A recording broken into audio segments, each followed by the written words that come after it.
বন্ধুরা, 2026 সালের উচ্চ মাধ্যমিকের থার্ড সেমিস্টারের সংস্কৃতের প্রশ্নের সমাধানগুলো একটু তোমরা দেখে নাও। এখানে নির্ভুল উত্তর দেওয়ার আমি চেষ্টা করেছি। প্রথমে দেখো, প্রশ্ন রয়েছে রাজবাহন কোন রাজ্যের রাজপুত্র ছিলেন? উত্তর হবে অপশান ডি, মগধ রাজ্যের। তারপরের প্রশ্ন রয়েছে দেখো, রাজহংসের পদযুগল কিসের দ্বারা আবদ্ধ ছিল? উত্তর হবে অপশান বি, পদ্ম মৃণালের দ্বারা। 3 নম্বর দাগের প্রশ্ন, বালচন্দ্রিকার স্বামী হলেন? উত্তর অপশান বি, পুষ্পোদ্ভব। তারপরের প্রশ্ন রয়েছে দেখো 4 নম্বর দাগের প্রশ্ন। এই প্রশ্নের উত্তরটা আমি অপশান এ রেখেছি, তবে এই প্রশ্নের উত্তরটা অপশান সিও হতে পারে, তবে সম্ভবত এই অপশান এ রাজবাহন উত্তরটা সঠিক হবে। তারপরে 5 নম্বর দাগের প্রশ্ন রয়েছে, রাজবাহনকে কে ব্রাহ্মণ অধম বলেছিলেন? উত্তর অপশান এ, চণ্ডবর্মা। 6 নম্বর দাগের প্রশ্ন রয়েছে দেখো, কারা শ্রেষ্ঠ ব্যক্তিদের অনুসরণ করে? উত্তর হবে অপশান সি, সাধারণ মানুষেরা। 7 নম্বর দাগের প্রশ্ন রয়েছে, বিন্দতি শব্দের অর্থ হলো? উত্তর হবে অপশান ডি, লাভ করা। 8 নম্বর দাগের প্রশ্ন রয়েছে, সন্ধি বিচ্ছেদ করো। উত্তর হবে অপশান সি, লোকহ যোগ তৎ যোগ অনুবর্ততে। 9 নম্বর দাগের প্রশ্ন রয়েছে, মন ও বুদ্ধির মধ্যে শ্রেষ্ঠ কে? উত্তর হবে অপশান বি, মন। 10 নম্বর দাগের প্রশ্নের উত্তর হবে কর্মেন্দ্রিয় কয়টি? উত্তর অপশান ডি, 5টি। 11 নম্বর দাগের প্রশ্ন রয়েছে, শকুন্তলা উপাখ্যান বর্ণিত হয়েছে? উত্তর হবে মহাভারতের আদি পর্বে। 12 নম্বর দাগের প্রশ্ন রয়েছে, শকুন্তলার পালক পিতা হলেন? উত্তর হবে অপশান ডি, কর্ণ।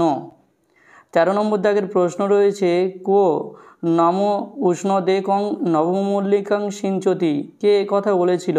উত্তর হবে প্রিয়ংবদা অনুসূয়াকে বলেছিল। উত্তর অপশান এ, প্রিয়ংবদা। 14 নম্বর দাগের প্রশ্ন, দুষ্যন্ত শকুন্তলার কোন মতে বিবাহ হয়েছিল? উত্তর অপশান সি, গান্ধর্ব মতে। সত্য মিথ্যার মাধ্যমে সঠিক বিকল্পটি চিহ্নিত করো। এই প্রশ্নের উত্তরটা একটু সম্ভবত আমি দিয়েছি অপশান ডি হবে, কারণ 3 আর 4 সত্য, 1 আর 2 মিথ্যা। কিন্তু 2 নম্বর দাগের প্রশ্নের উত্তরটা দেখলে এরকম রয়েছে, অনুনয় বিনয় নেই, রয়েছে বিনম্র এবং সম্মান জানিয়ে প্রিয়ংবদা ঋষি দুর্বাসাকে শান্ত করেছিলেন। তাই আমার মনে হয় উত্তর অপশান ডি হবে। তোমরা কে কি উত্তর করেছো অবশ্যই আমাকে কমেন্ট করে জানিও। তারপরের প্রশ্ন রয়েছে 16 নম্বর দাগের প্রশ্ন, শ্রেষ্ঠ পদটি গঠনের জন্য কোন সূত্রের প্রয়োজন? উত্তর অপশান ডি, প্রশস্য স্রহ। তারপরে প্রশ্ন রয়েছে, ভার্গব শব্দটির ব্যুৎপত্তি নির্ণয় করো। উত্তর হবে অপশান এ, ভৃগুযুক্ত অন।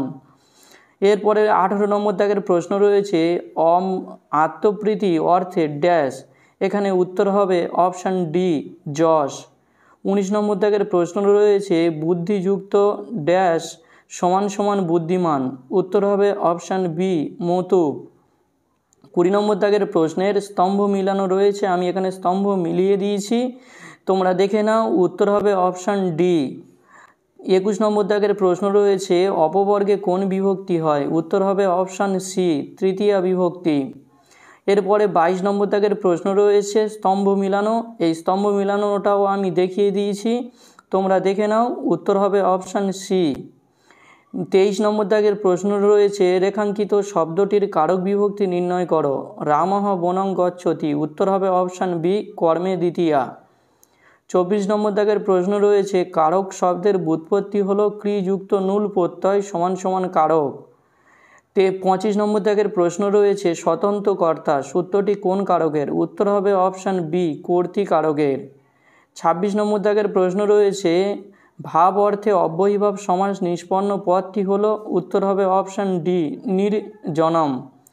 27 নম্বর দাগের প্রশ্ন রয়েছে, চতুর্থী তৎপুরুষ সমাস নিষ্পন্ন পদটি হলো? উত্তর হবে অপশান বি, যুপাদারু। 28 নম্বর দাগের প্রশ্ন, রাজ্ঞপুত্রঃ রাজপুত্রঃ কোন সমাসের উদাহরণ? উত্তর অপশান সি, ষষ্ঠী তৎপুরুষ সমাসের। পাণিনির মতে সমাস কত প্রকার? উত্তর হবে অপশান সি 4। 30 নম্বর দাগের প্রশ্ন, সুমদ্রম সমাসবদ্ধ পদটি ব্যাসবাক্য হলো? উত্তর হবে অপশান এ মদ্রাণাং সমৃদ্ধিঃ। এইবারে দেখো রয়েছে 31 নম্বর দাগের প্রশ্ন, বামন শব্দের অর্থ? উত্তর হবে অপশান সি ক্ষুদ্রাকৃতি। 32 নম্বর দাগের প্রশ্ন রয়েছে, ভাসের ছদ্মনাম হলো? উত্তর হবে অপশান বি জ্বলন মিত্র। 33 নম্বর দাগের প্রশ্ন রয়েছে, কবি ভবভূতির রচিত প্রথম নাটক কোনটি? উত্তর হবে অপশান বি মালতী মাধব। 34 নম্বর দাগের প্রশ্নের সঠিক ক্রমবিন্যাস নিরূপণ করো। উত্তর হবে অপশান বি স্বর্গ প্রতিস্বর্গ বংশ মন্বন্তর। 35 নম্বর দাগের প্রশ্ন, সংস্কৃত সাহিত্যে সর্ববৃহৎ পুরাণের নাম হলো? উত্তর হবে অপশান ডি স্কন্দ পুরাণ। 36 নম্বর দাগের প্রশ্ন, নিম্নলিখিতর মধ্যে কোনটি ভবভূতির রচিত নয়? উত্তর অপশান ডি মুদ্রা রাক্ষস। 37 নম্বর দাগের প্রশ্ন, দশমিক সংখ্যা পদ্ধতির পূর্ণ ব্যবহার আসে যার হাত ধরে? তিনি হলেন? উত্তর অপশান সি আর্যভট্ট। 38 নম্বর দাগের প্রশ্ন, ধনাত্মক ও ঋণাত্মক রাশির আলোচনা কার গ্রন্থে পাওয়া যায়? উত্তর অপশান সি ব্রহ্মগুপ্তের। কুমার সম্ভব কার রচনা? উত্তর অপশান সি কালিদাসের। লাস্ট প্রশ্ন, ব্রহ্মগুপ্ত রচিত একটি গ্রন্থ হলো? উত্তর অপশান এ ব্রহ্মস্ফুট সিদ্ধান্ত। তো বন্ধুরা, তোমাদের কতগুলো প্রশ্নের উত্তর ঠিক হলো অবশ্যই আমাকে কমেন্ট করে জানিও, এবং কোনো প্রশ্নের উত্তরের ডাউট থাকলে অবশ্যই কমেন্ট করে জানিও, এবং ভিডিওটি ভালো লাগলে লাইক এবং চ্যানেলটি সাবস্ক্রাইব করে দিও।